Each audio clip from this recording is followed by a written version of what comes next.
in our community, in the black community, masculinity is associated with how many women you have, how many kids you have, how many times you've been in and out of prison. You could not look at him and say that being intelligent was a contradiction to being black and male. There is a bit of 50 and a Barack in every black man. 50 Cent had no chance of winning in the realm of hip-hop. Hip-hop, movies, all sorts of other things have been active in the process of making that image the dominant image of black men in the United States.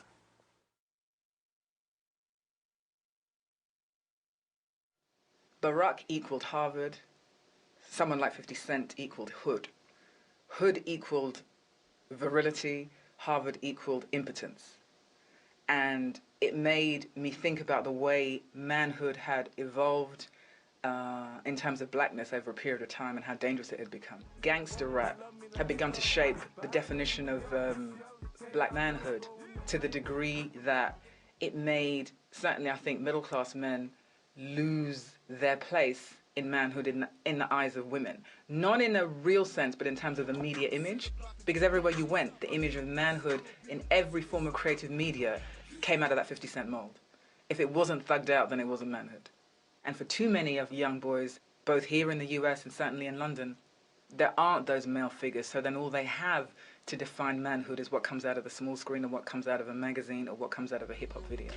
The beauty of the presence and the emergence of Barack Obama isn't Barack Obama, it's Michelle Obama. Because in Michelle, for black women, there was an affirmation of their strength could still find them a great guy. We as white men who very seldom have any real relationships with anybody who's not white, particularly black men, right, believe that black men are what we see in the movies. We believe black men are 50 Cent. 50 Cent is a man who controls people by fear. This is a man that we are all supposed to be afraid of. 50 Cent will come up in here and shoot all of us, take all the valuables in the house, take whatever money we have on us, credit cards, cell phones, all of that, right? This is how 50 Cent makes his living. Black gangster masculinity does the work of white supremacist patriarchal capitalism. All it requires in order for you to be promised that you'll get rich is that you're willing to verbally commit black on black murder, control black female bodies, all in the name of getting paid. The black gangster masculine figure employs the exact same logic as the people who started the slave trade. I think 50 Cent represents a brand of black masculinity that dates back to the old post-slavery era. During the slavery era, you know, the stereotypes of black men were that we were happy-go-lucky, mostly lazy individuals who really needed the benign tutelage of the slave institution. After slavery, in order to justify the physical violence that would be required to prevent us from exercising our rights, that stereotype changed into the lawless, dangerous buck. That was the idea that was placed on black men. It was almost like a template that they shaded in and said, this is what black men will be now. Barack Obama is exploding the very facile and simple notions we have of what it means to be a black man in this society, whose intellect is one of the foremost things that you will notice about him, who is the antithesis of the angry, out-of-control Negro. When we look at someone like 50 Cent and we read the background, you know, someone born into a drug-connected family, fatherlessness, loss of his mother at a young age, being involved in the drug racket himself, we don't anticipate that being someone who can figure out a way to maneuver through the corporate machinations of the music industry and then take that into advertising, brand marketing, and all the things that he's done. And so it's almost a kind of underdog vitality that you see in both of them, because neither of them, by any reasonable stretch, is supposed to be in the position that they're in now. Barack Obama has what Duke Ellington has. This elegance that almost in a ninja-type way avoids ugliness with style. When he puts his hand in his pockets and rolls up his sleeves, he still looks fresh. He looks like he has on a crisp shirt every time. His athleticism is important, and it makes you feel like he's fit and ready. There are so many black men that get up and put on a tie and go to work, and then on Saturday or at the club, they're more like 50. We're not allowed to be seen as people who can possibly have baggy jeans and a Hugo Boss suit in the same closet. 50 got something else, and he represents those dudes. In our community, in the black community, masculinity is associated with how many women you have, how many kids you have, how many times you've been in and out of prison, how much weight have you sold. And there's always a negative connotation when it relates to masculinity. There's nothing positive. A lot of my friends, who are same-gender loving, they first and foremost said, well, Barack Obama doesn't speak for me, regardless of him being a man or, a black man, because they don't feel that he knows the experience of that of being same-gender loving.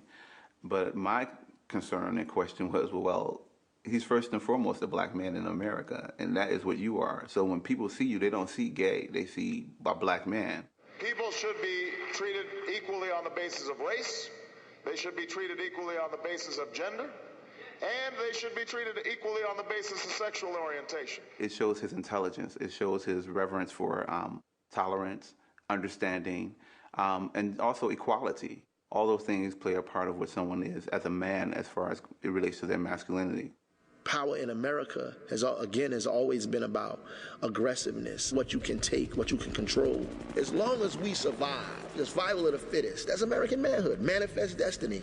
That's what American manhood is. If we define manhood in America as dominating, as being in control, as having power, as taking over, then Barack Obama to some people is becoming successful using that context. But some people may not even agree that that is manhood, period. Barack Obama comes from a different class, a different cultural upbringing than 50 does. He had different things available to him and resources available to him that 50 did not have available to him. To me, if Barack Obama was being a real man, he would continue to maintain who he is. He would continue to love his family. He would continue to hit the fist with Michelle Obama because that's something that they do. He would represent his community, who he is, his ideals, what he feels for real.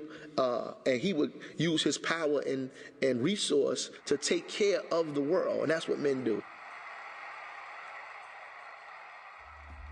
To 50, he's been a part of the people who didn't have for a long period of his life. And the people that are around him have also been that way, where in order to get anything, you have to fight or die or kill to maintain in these communities. He is an image of somebody's imagination of what African-American men are supposed to be. So 50 is probably a whole bunch of different things. I know black men for real. I don't just know them through the movies or through a rap tape. And I know these men to cry, to love their families, to want to be successful, to be afraid, to have every human emotion possible, and to be weak and vulnerable, but at the same time to be dangerous and strong. I know these type of brothers, and I know 50 is that kind of guy, and I know 50 has to do the things that he thinks he has to do in order to be successful. The problem is 50 can only be rich and be successful as long as he represents that part of what a man is. As stark a contrast as you find between Barack Obama and 50 Cent in terms of their personalities, in terms of what they present about black manhood and black masculinity, there is a commonality. These are black men who are playing in a game that was not designed for them. And they are playing in a way that has allowed them to be successful against great odds. 50 Cent, the ultimate gangster, recognized George Bush as gangster. Game recognized game. If you have the ultimate thug, calling the president of the most powerful nation in the world gangster due to his behavior in office, right, of all places, I think it becomes very clear that there are some real strong parallels between this black thug masculinity and what successful white masculinity is.